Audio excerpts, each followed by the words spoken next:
Bluegrass Jam Along is proud to be sponsored by Collins Guitars and Mandolins, each and every one built from the sound up in Austin, Texas. Bluegrass Jam Along is also brought to you by Token Picks, individually machined guitar and mandolin picks to bring out the best in you and your instrument.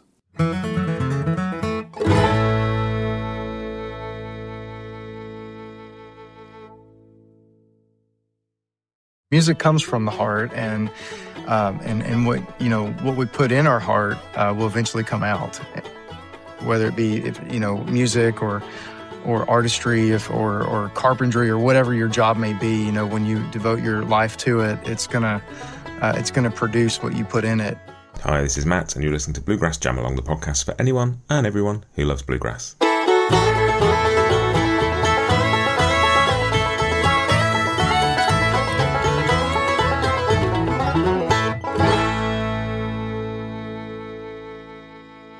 Hey everybody, welcome back to Bluegrass Jam Along. My guest on the podcast this week is fiddler Andy Leftwich, and he's chatting about his new record, Aced, an instrumental album that I absolutely love.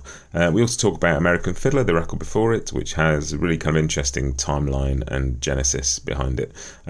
We chat about Andy's 15 years with Ricky Skaggs and Kentucky Thunder, where he played alongside Cody Kilby, who plays on Aced as part of the band. We also talk about sort of Andy growing up and playing in fiddle contests and kind of what that brought to his style and how that sort of differs from what came later. We talk about his decision to leave Kentucky Thunder, to devote more time on music and the ministry, what that means to him, and kind of how that sort of came back full circle into making these couple of albums as well. Really fascinating conversation. I hadn't talked to Andy before and I really enjoyed this one. I hope you do too. All the usual stuff applies. If you want to know more about Bluegrass Jam Along, go to bluegrassjamalong.com, where you'll find a full list of interviews, all the guests I've had on in the 500 plus episodes. There's also a whole bunch of backing tracks for fiddle tunes, chord sheets, all that kind of stuff. Links to my social media, all those things. If you've enjoyed this one, please do share it with a friend who you think might enjoy it too. Word of mouth is one of the most important things for podcast growth, and so if you've enjoyed it, please do share it. But that's it. Let's listen to my conversation with Andy Leftwich.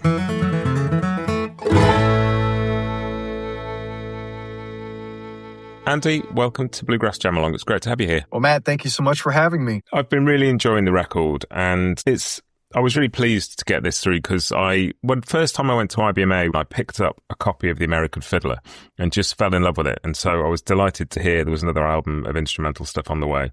And I imagine over the course of the conversation, we'll probably chat a bit about both. But the new record is called Aced, and it's an interesting one, isn't it? Because the American Fiddler was a bit more of a grab bag of people, and this one feels much more like a band record.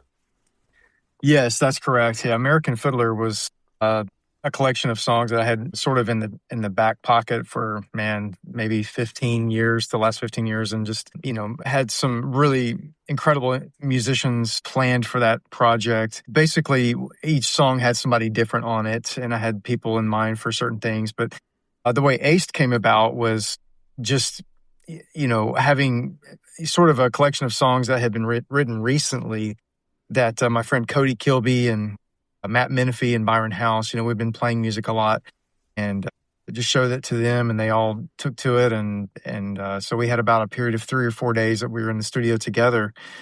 And I didn't necessarily plan to have all 4 guys on every song, but I'm so glad that we did that and kept that consistency through the record. And so from top to bottom, it's got a great cohesive sound, and really, really proud of it. Yeah, and it's a great record. There's a lovely kind of variety to it as well. It's a really interesting mix of stuff on there. There's a little bit, and the American Fiddler was similar. It says the American Fiddler, but there's a really wide range of influences in there. Celtic, and on the new record, there's a bit of gypsy swing, and it's, I'd love to know, because you sort of talk in the notes that I got through with the record about loving instrumental music particularly, and kind of what your kind of journey with that is, because a lot of people in bluegrass play and sing, and a lot of people are songwriters, but there is this lovely thread of instrumental string band music that runs through all of it. And I wonder if you have kind of like favorite instrumental records, or a kind of what you consider the gold standard for that kind of thing. Absolutely, yeah. I think any musician would have that one project or one record that really meant a lot to them. When I was 9 years old, I was actually playing baseball and in a little league there in White House, Tennessee, where I grew up. And my dad had purchased the new Nashville Cats by Mark O'Connor. And he drove up to the baseball field, and my team was at bat. And so I'm like in the dugout, waiting for my turn to, go to bat. And so my dad pulls me out of the dugout and says, "Come here, son, I want you to hear this." And it was Mark O'Connor playing the Orange Blossom Special off that record. And I had just learned that song that week in my lessons. And so I was totally blown away at 9 years old. And when I go back and I listen to that record from top to bottom, I think at 9 years old, I didn't really comprehend the depth of that CD and that project. So as I grew it, in my teenage years and got a little bit more progressed in music, I would go back to that record and just realize the genius of that project and, the arrangements, the instrumental melodies that Mark had written for these incredible players to play on. It still inspires me to this day. And, other musicians like Sam Bush would release these incredible instrumentals, and I got a hold of that and just really was inspired by Sam and his songwriting and also Bela Fleck. And so I always gravitated toward the musicians, the instrumentalists, more so than the bluegrass band albums. I always liked the solo artist. And it's really interesting to use the word melodic, because the sense that I get definitely of your tunes is they are like melody runs through this album. It's, it's not a record of here's a statement of a theme and then loads of sort of breaks, and melody seems to be at the heart of all of it. Thank you. Yeah. I'm always challenging myself to write a melody that can be catchy enough to sing or hum, but with the option of some really great soloing. And, arranging a song is an art form, and I love to dive into different ways of arranging tunes. I've done a bit of producing, and so when when an artist comes to me with a vocal song, I really, really pay attention a lot to the lyric and what's trying to be conveyed, and that inspires me to want to use certain instruments or treat it a certain way. I always try to, obviously try to write a fun melody and have the option of some great soloing as well. And I'm sort of curious because you obviously started pretty young and went through the kind of fiddle contest route. Mm-hmm. And somebody like me who hasn't grown up in the music and hasn't grown up in the States, sort of, it feels like the approach to arranging something for contest fiddling is maybe slightly different than when you're arranging for a record like this. And I'd sort of love to know kind of the differences between those. Yeah, it's a great question. Contest fiddling is its own genre, in my opinion. I mean, there's so many great fiddle tunes that are played in that Texas swing style that was, obviously inspired by Bob Wills and even Django Reinhardt and Stefan Capelli. Their gypsy jazz really inspired that style of music as well. And so I always loved the feeling of playing with a really good swing guitar player. So those Texas fiddle tunes, were pivotal for me growing up, and learning the fingerboard of the violin and different ways to approach a tune with different phrasings and licks. It was awesome. I always loved to try to arrange that for a fiddle contest. But when it comes to traditional bluegrass, it's a whole nother thing. I mean, it's a whole nother vocabulary of licks and phrases and tunes. You go from playing a contest song for 3 minutes, trying to play everything that trying to win a contest, to all of a sudden you're playing behind a vocalist and you're having to play as little as you can, and less is sometimes more when it comes to playing in a bluegrass band. So. Yeah, well, it's interesting, isn't it? I guess with the contest thing, you've got to try and get everything you can show them into that space and that amount of time. And with this record being the sort of the set bunch of musicians, did you find yourself kind of writing or arranging for their styles and sort of with them in mind, knowing that they were going to be playing it? Well, I didn't set out to write a song that would be something that another musician might want to record. I mean, they're very personal melodies and songs that I feel like, just came from the very act of sitting down with your instrument, turning off the phone, locking yourself in your door, in your room, in your studio, and just, kind of exploring and practicing and playing it and just kind of seeing what falls out. Obviously, I mean, all of my playing today is inspired, from many musicians, but the songs that I write are very personal to me. I mean, they're fun for me to play.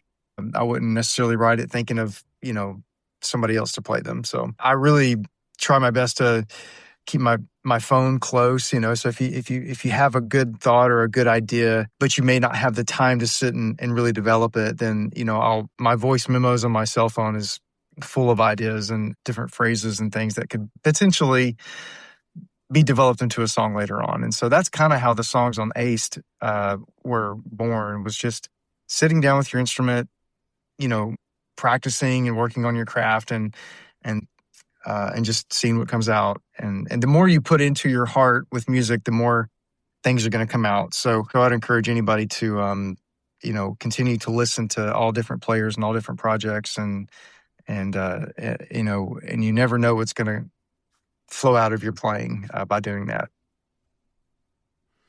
Are you the kind of writer that kind of writes as a process, as a habit, sort of on a daily basis, or do you sort of sit down when you're inspired? Oh man, I wish I could say I am, but I'm not. And inspiration totally hits when you least expect it. One of the cuts off Aced called Highland Rim, it's one of my favorite ones.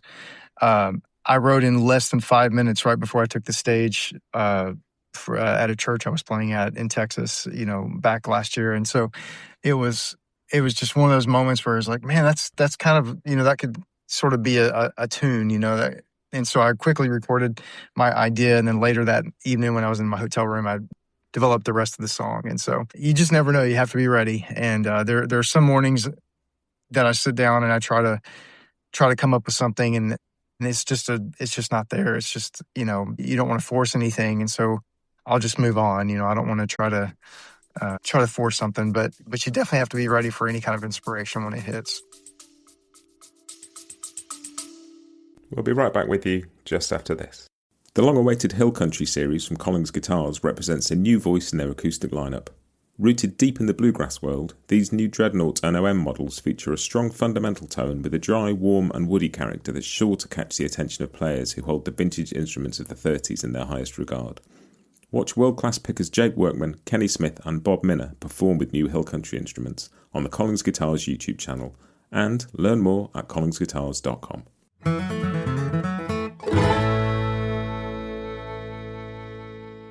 Founded in Petaluma, California, and born of a love for music, Token has developed a unique approach to making picks. Individually machined from premium materials like Ultem, Peak, and compression moulded Taulon, Token picks are designed to bring clarity, speed, and tone to your playing. Used by top artists like Chris Eldridge, Jake Workman, Andy Falco, and Trey Hensley, Token picks are fast becoming a bluegrass favourite. Follow on Instagram at TokenMade and learn more at tokenmade.com.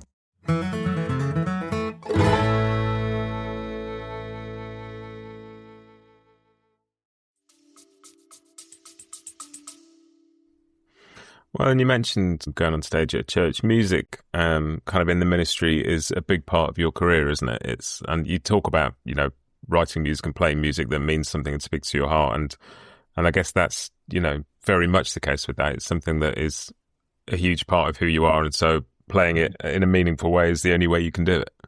Oh, absolutely. Yeah. Well, music comes from the heart, and what we put in our heart will eventually come out. And whether it be music or artistry, or carpentry, or whatever your job may be, when you devote your life to it, it's gonna produce what you put in it. And so, ministry has been a big part of my career. Any chance I get to play or visit a church and be a help to a meeting or help to a preacher, or to hear the gospel preached, it's always a blessing, and I don't take it lightly at all. And is it right that you stepped away from Kentucky Thunder after, an incredibly long run, but was that partly to be able to spend more time? Yes, absolutely. Yeah, it was one of the toughest decisions I've ever made. And, I think more than anything was just, feeling the pull to be in control of my own scheduling. Ricky Skaggs is a wonderful boss, wonderful man.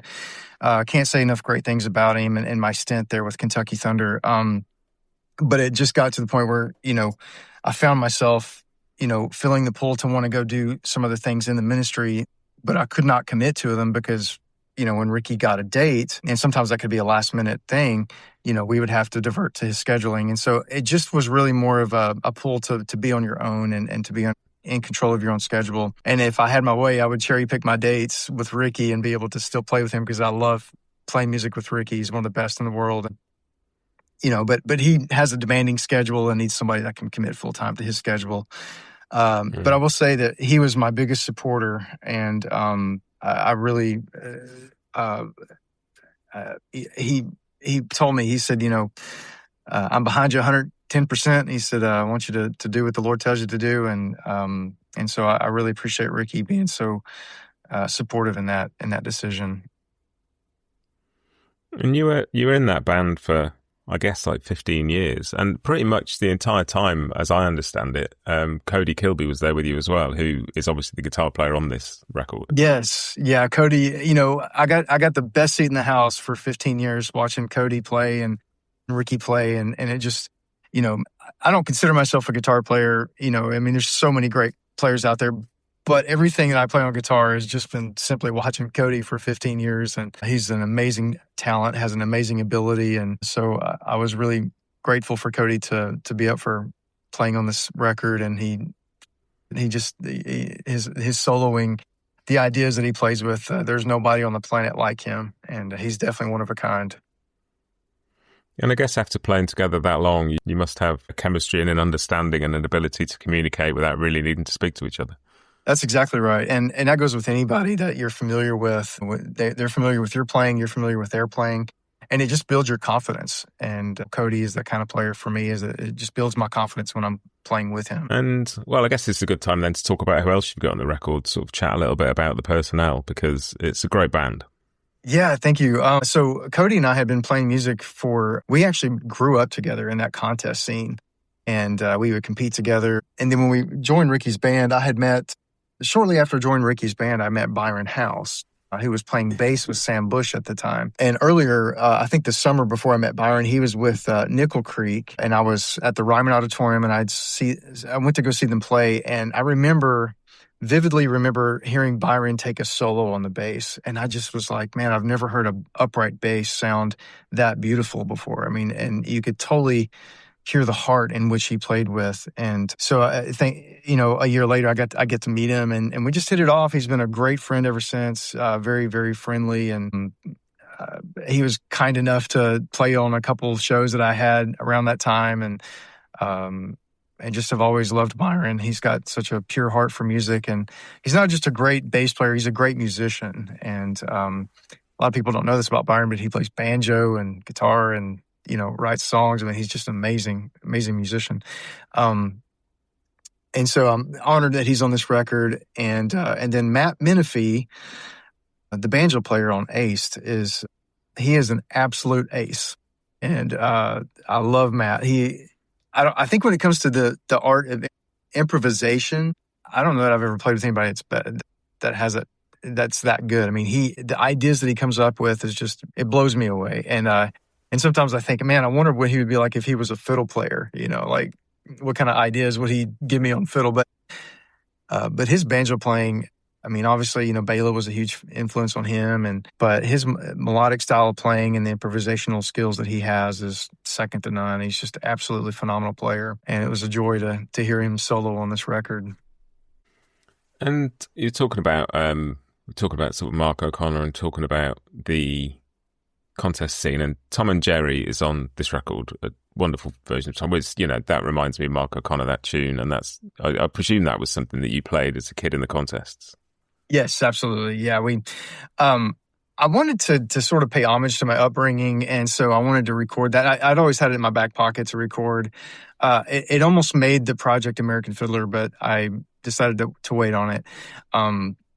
So we used it for Aced, and it sort of breaks up the record just a little bit from the monotony of these big elaborate instrumentals, and then you sort of get a breather with this fun, lighthearted Texas swing fiddle tune that so much fun to play and fun to listen to. We had a great time with the music video of Tom and Jerry. We got about 50 or 60 of our friends and barbecued and threw a bunch of food together and treated it like a true Texas jam. And so it was a fun video to make. And when you play those like tunes now that you arranged for contests as a kid, do you still find bits of those arrangements coming out when you play them, or do you try and leave all that behind now? No, yeah. In fact, I wish I could remember all of the arrangements that I had on some of the other tunes. I think somewhere in my closet, in the back corner is a shoebox of cassette tapes of my arrangements that I grew up playing with. So I need to dig those back out. But Tom and Jerry was just one that always seemed to stick. I always stayed pretty close to that arrangement. A lot of times in contest fiddling, you don't really want to, leave a lot of room for spontaneity, because you want to have an arrangement down and you want to execute it and perform it as best you can. It's a little bit different than, a typical bluegrass jam where, you're just spontaneously soloing, and which is fun too. But with those Texas fiddle tunes, I sort of kept pretty close to an arrangement. I'm really interested because you spent obviously a long time with Ricky and then kind of stepped away to work more on kind of music and the ministry. And I'm curious as to what sort of brought you back, or whether it even feels like that to you. You may feel like you sort of never went away from bluegrass, but what kind of drew you back to wanting to make these kind of records? Yeah, thank you for asking. I mean, I never felt like I left bluegrass music. I just wanted to concentrate on being in control of my own schedule and to be available for the ministry. And, I don't feel a call to preach or to, pastor a church or anything like that. But I certainly wanted to, use music and what I feel like the Lord gave me to pierce the darkness with the gospel of Jesus Christ. That's always been my heart. But, I think with bluegrass and gospel music and all that, I mean, I never really felt like I was leaving bluegrass. But I just at that point wanted to concentrate more on the ministry. And I felt, I released I released a project called Instrumental Hymns. And my wife, Rachel, and I released a project called In Christ Alone. And I just felt like it was time for me to sort of dig back off the shelf the project American Fiddler that I had been working on for the last 15 years of my life. And I just thought it was time to pursue that. And John Weisberger at Mountain Home Records reached out to me and had heard about the project that I was working on. And we just started talking and ended up signing with Mountain Home Records. And it's been a great relationship ever since. And so we released American Fiddler in 2022. And then Aced will be released this week. So it's been a great run. So that's quite a journey you went on with the American Fiddler. Then I hadn't realised it was so long in the kind of gestation period. Was it in terms of writing, or had you started recording some of it that far back? I actually did. There was a couple of tracks on the American Fiddler project that was recorded, I think, in 2011 at Ricky Skaggs' studio. I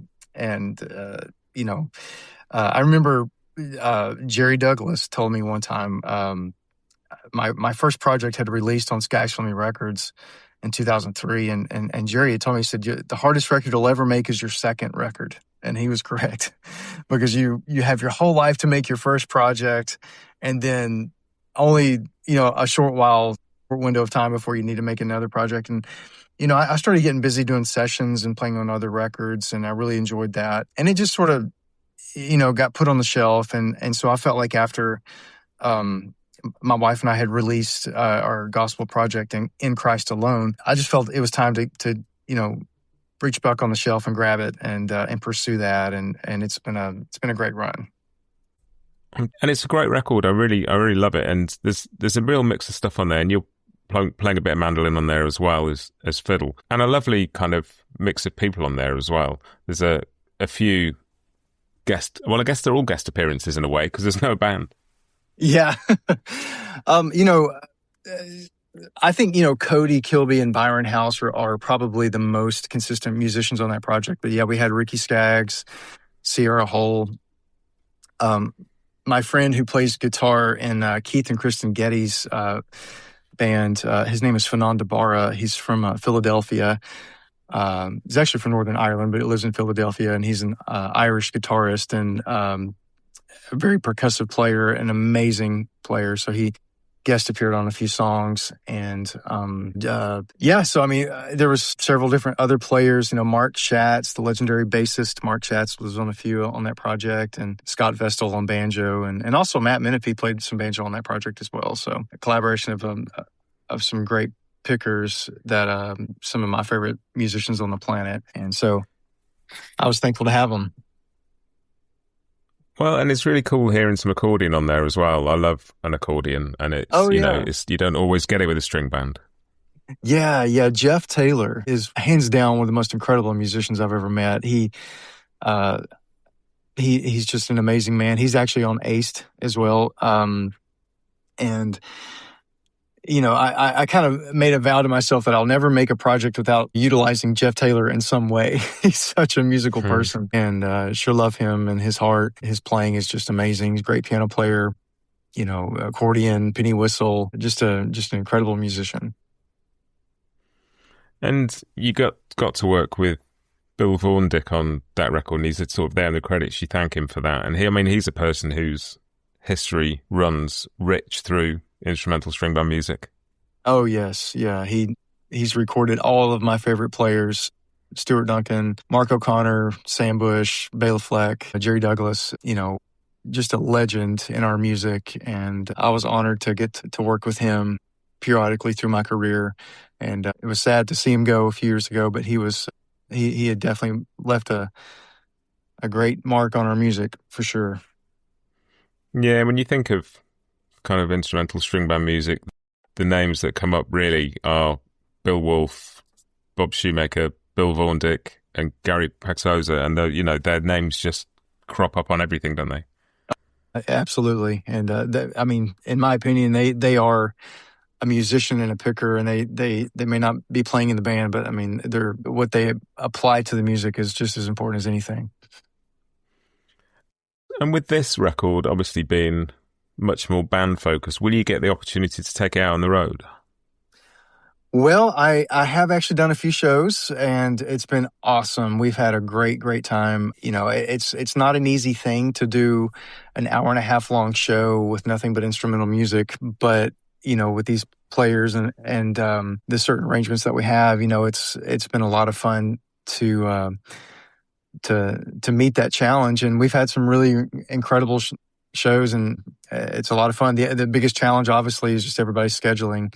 Matt he's on the road with Mumford and Sons, and also he's got his other bluegrass band called the Woodbox Heroes, and Cody Kilby plays full time with the Traveling McCurries, and then Byron House is Byron's a little bit more flexible, but it's always it's always the biggest challenge is just getting our schedules to line up. But when they do, it is so much fun, and the crowd seems to really enjoy it. So I'm tickled for that. And have you got anything planned for the launch? Well, I've been so busy, honestly. I don't have anything planned, and that's my fault. But, we are going to do some stuff in the fall. Actually, I'm going to do a mini camp, music camp at Table Rock State Park in South Carolina next spring. So I'm excited about that. And I think we're going to utilize Matt and Cody for that as well. And it's a wonderful state park, very beautiful. The staff there is top notch, and so we're gonna see if we can do like a little 3-day music camp with some workshops and some classes and lessons, and obviously some jamming, and we'll hold some concerts each night, and so looking forward to that. Yeah, sounds like a lot of fun. Well, I'm excited for people to hear this record, largely because I was excited to hear it, and it's brilliant. I've been very much enjoying it, and I hope it does really well for you. And I just thank you for coming on and talking to me about it. Well, Matt, thank you so very much. That means the world to me, brother, and sure appreciate the kind words and having me on.